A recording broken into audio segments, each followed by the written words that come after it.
So, Lzzy, this whole conversation is, this is about the ladies. It's all about the women in rock and holding down the fort. Only Love Can Save Me Now by The Pretty Reckless and Better Without You by Evanescence and Back from the Dead by Hailstorm, all in the top 10 of active radio. Okay, so Lzzy, like I said, this whole conversation started with a tweet that you posted pointing that out and discussing how you've never really seen anything like that before. So can you explain why you felt that this was necessary to point out to people? I thought it was necessary to point out just to really just for the ladies that follow all of us and that are up and coming, kind of a passing of the torch to kind of show in a public way that this is happening and that this is possible and that we're all a part of this same wave and this same movement. And both Amy and I have been absolutely ecstatic, over the past couple of years to really see this genre that we love so much be represented by so many women.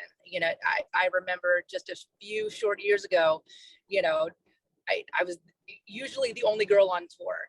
And usually, when we would have, a song climb up the charts, be like, well, I'm the only girl here too. And so the fact that there's so many and we're just taking over rock radio is just a beautiful thing. And I feel like it was important to kind of show these young girls that, like, hey, we did it. And so don't give up if this is what you want to do. And if this is, you're part of your journey. Yeah. Go for it.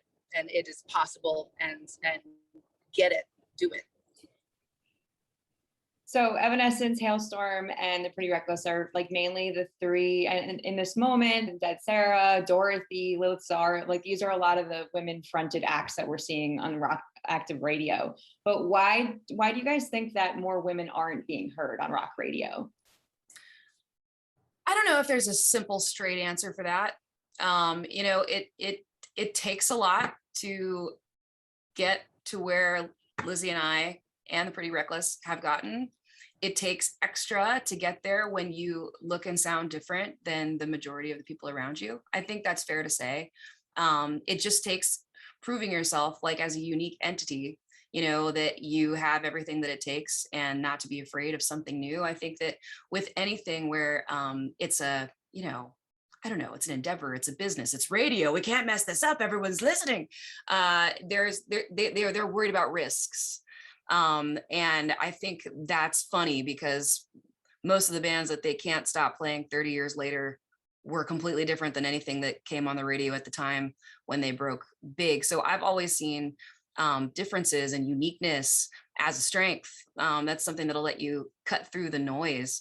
And it takes work to be unique and to be your own thing and to proudly go boldly where maybe not that many people have gone before and prove to all those power holders that you're worth their time and that people are going to like it and care about it and all that stuff. So yeah, I don't know. I think it's important to lift up. I want to lift up other women in rock, hard rock and metal in particular, because yeah, I don't know, there are less of us, but I think that when we really talk about the core of what rock means to us, especially, for me, I've always kind of loved the most and identified with like alternative, at least the idea of alternative, just being your own thing. The whole point of rock is being who you are, not being ashamed of who you are, not apologizing for who you are, just being unabashedly who you are. And that's what we're doing here. That's what we're doing here. And that's what we want to support. And very, very proud of yes, the change that we have seen in the past decade or more, because it has definitely been a shift. And so you guys are going out on tour together soon. You've taken plenty of other women fronted acts on tour with you before. Who were some of the artists that kind of helped you guys out when you were first starting out and did you guys favors and like took you with them to give you more exposure? Can you remember any of those bands? Yeah, I mean, the first few acts that took us out on our very first tour were actually Seether and Shinedown. And we got spoiled by them. They gave us a dressing room, and they're like, "What do you want on your rider?" I'm like, "What's a rider?" And just gave us everything, all the amenities. And then we learned fairly quickly on our next couple tours that doesn't happen for every opening band, and we had to like fight for water, on our next tour. But it was awesome because we didn't have anything out on the radio. We didn't have an album out. We kind of did everything kind of back asswards. We got signed, and then we put together a live EP, and then went right out on the road and just hustled. And for them to be like, you know what, who knows what you're going to be bringing to the table, but we want to give you a platform. That was really cool for us. And since then we have we have kind of taken those things, and every opening band that has ever opened up for us, we want to make sure that it's special for them as well, no matter what their stature on the radio or how many tickets that they can bring. That's cool. Okay. First of all, like our album came out in 2003, and we went straight on tour, and it got kind of big, kind of fast. And we were playing a lot of these big festivals, big heavy festivals, Download, Rock am Ring, Rock am Park, giant crazy stuff. And I was like 21 and the only girl at these ginormous, like, I mean, I don't know how many people, like 30 to 50,000 people at some of these things, surrounded by metal, which was cool, so cool, but pretty intimidating. Doesn't help that I'm also somewhat short. Just the whole thing was just like, it's an intimidating situation. You just gotta like be brave and like get up there and do it. And there are a lot of amazing legacy acts that were extremely kind to us and kind to me, and feeling supported by Motorhead. Lemmy was so sweet to me, always made me feel validated, always made me feel like I belonged there. And he is an absolute no bullshit person. And I have to mention Korn. They were just super encouraging, called me into their dressing room to like tell me hi and be kind to me and validate me and support me. And then we eventually went on tour together. We played together so much. We've all become friends. And in those early days, in those moments, that kind of support for me was really big.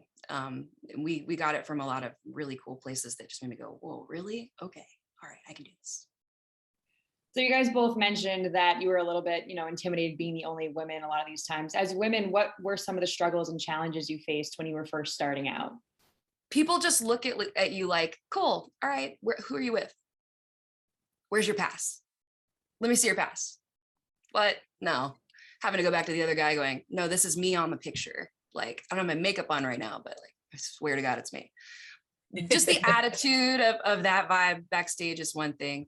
And it's interesting, it doesn't just come from like security guards, local security that don't know anything. It comes from bands. Like whoever's in the crews and the bands and everything, you just sort of, when you're working, you don't always look everybody in the eye, so it's not even like you necessarily see people, but to feel kind of just like looked over and seen through a lot, which is funny when then you're going to get on stage and need to feel like just the feeling of like, this is my realm, like I'm the queen of the moment. It's a funny dynamic when it's different backstage, simply because of your gender just being different. They assume that you're, I don't know, a girlfriend or a friend, or, at best, some sort of a, catering or something. Maybe you're supposed to be here, but go cook me something. Oh man, it's interesting how much every single night you have to prove that you're here to slay. And I remember early on, especially coming up in the clubs and everything, we'd be carrying in our equipment and all of that. I'd be carrying in my guitars, my amps, and like without fail, like one of the crew guys or one of the guys in the other bands would be just like, oh, that's awesome. Like my girlfriend never does that for me. Like just assuming that I'm carrying in my boyfriend's equipment. which by the way, what boyfriend would make her girlfriend do that? Come on. But or the merch girl or whatever, or oh, are you one of the sisters or whatever? It's just one of those things. But I ended up early on kind of using that to my advantage. So this is when I first started beginning the set, opening up the set, just a cappella, either backstage or I would start from the crowd and just let my voice speak, and everybody like, wait, where's that coming from? And then on walks this Wow. this girl, and so it became kind of like this weapon in my arsenal, that I'm like, okay, if no one's going to assume that I'm here in the band, not only in the band but fronting the freaking thing, then I might as well take them by surprise. And I've kind of done that with every little hurdle, whether it's like, oh, yeah, we'd love to play your song on the radio, but we've already got another girl, or that's not really a thing right now. Or I always was like, well, that's ridiculous, so I'm just going to work harder until you have to play me. Or when we were shopping to labels, and kind of the same thing, where they would kind of like, we would be showcasing, they're like, we love what you do, but we really don't know what to do with you, as in just kind of treating me like I was this novelty that they got to figure out what to do with.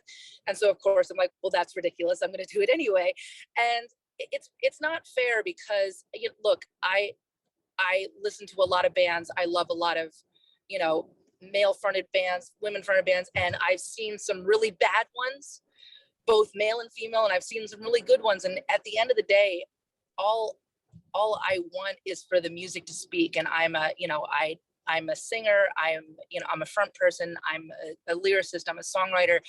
And at the end of the day, it's not my fault that I'm a girl. I didn't have a choice in this. But what I did choose to do was follow what I love to do, no matter what, and no matter who might say it's not possible, or who might say, oh, you're never going to make it, or this job is too difficult for your whatever it is. Well, that's why you're here. That's why you're here right now. So yeah, really, I think that part of my mission statement as a woman is to be proud of that, and to talk about it, to kind of show, again, like what we said before, these little girls, be like, look, I'm up here slaying this. I did it, no matter who said that I can't. And whatever difficulties lie in my way, I'm going to do it anyway, because it's mine. This is my thing. This is what I chose to do. And my answer was about tour, but definitely the more difficult part was breaking through in the first place. Oh yeah. Getting past that exact noise that Lzzy was talking about, oh, there's nothing like it. That's a strength. Let's break through, because it's different. Come on, people. Let's go. Believe in me. So the Evanescence and Hailstorm tour this year is the biggest arena tour by female artists, and you're both in rock. So this proves that not only do women in rock sell records, but they also sell out arenas. So then why do we hear the excuse that when women are underrepresented in the genre, that other acts are just what's popular? I don't care. I just don't want to be common. I Exactly. really don't. I think what Amy and I are proving on this tour is that, we are not, and I'm going to steal your line here, Amy, that we are not the greatest women of all time. We're just the greatest of all time. Yeah, but you got to say it gwat, so it has that, that good old sound. I don't want to be the gwat. I want to be the goat.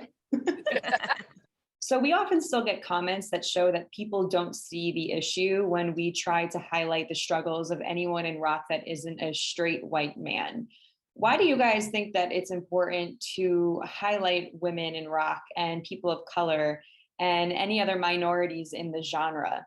We aren't on some mission to make things all about this. I think it's awesome to support differences. I think that differences are oftentimes, those can be our superpower. That can be the cut through. But the truth is, like, we want to make great music, lifting up other people that we think are great, particularly if they remind us of ourselves, if they're women. Sisterhood is real. Like, we want to lift that up. We want to help those people. We want to make a statement in that we are together in this. And that's what's powerful, is supporting each other. And working together and lifting each other up, not trying to tear each other down in a race to the top. in general, just in general.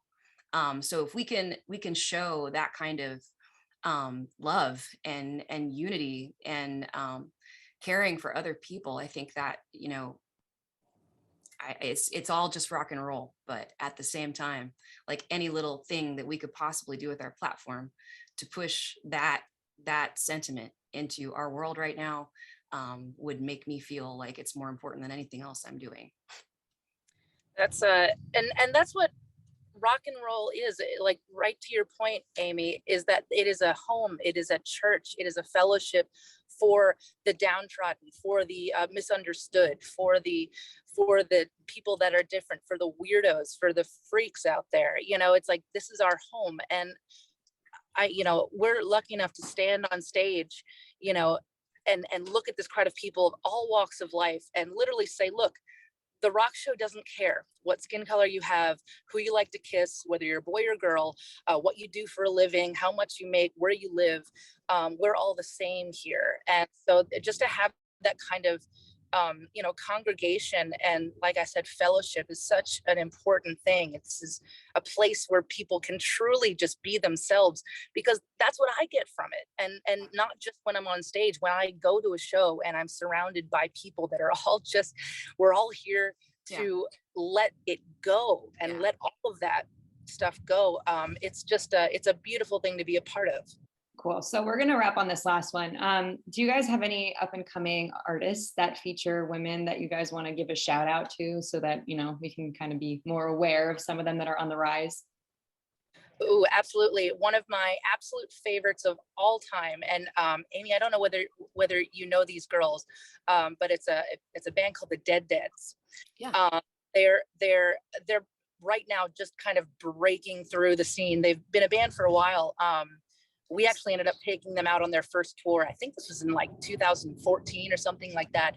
I ended up meeting the lead singer, Tish, randomly on a plane. She sat next to me and she was writing lyrics with colored marker, like all different colors of just, you know, marker. And I'm like, this girl is interesting. And we struck up a conversation.